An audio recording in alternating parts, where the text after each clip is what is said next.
লেবাননের নতুন প্রধানমন্ত্রী হিসেবে মনোনয়ন পেয়েছেন জাতিসংঘের অন্যতম অঙ্গ সংগঠন ইন্টারন্যাশনাল কোর্ট অব জাস্টিসের প্রেসিডেন্ট ও শীর্ষ বিচারক নওয়াফ সালাম। প্রধানমন্ত্রী ঘোষণা করে তাকে নতুন মন্ত্রিসভা ও সরকার গঠনের নির্দেশও দিয়েছেন দেশটির প্রেসিডেন্ট জোসেফ আউন। খবর আনাদোল এজেন্সির। প্রেসিডেন্ট আউনের এই ঘোষণার মধ্য দিয়ে প্রায় 2 বছরের অচলাবস্থার অবসান ঘটল লেবাননে।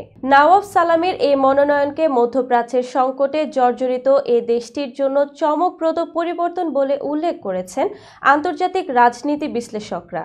এর প্রধান কারণ, গত 2 বছর ধরে লেবাননে তত্ত্বাবধায়ক সরকার ক্ষমতাসীন ছিল এবং মধ্যপ্রাচ্যের বর্তমান অস্থিরতা সামাল দেওয়ার মতো শক্তি সেই সরকারের ছিল না।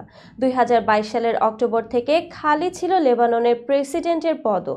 সৌদি আরবের জোরালো চাপের জেরে গত বৃহস্পতিবার লেবাননের পার্লামেন্টে এমপিদের ভোটের ভিত্তিতে নতুন প্রেসিডেন্ট হিসেবে নির্বাচিত হন আউন।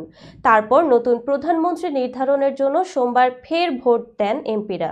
লেবাননের পার্লামেন্টের মোট আসন সংখ্যা 128টি।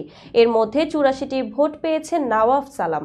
তিনি বর্তমানে লেবাননের বাইরে আছেন, তবে মঙ্গলবারের মধ্যেই তিনি দেশে ফিরবেন বলে জানা গেছে।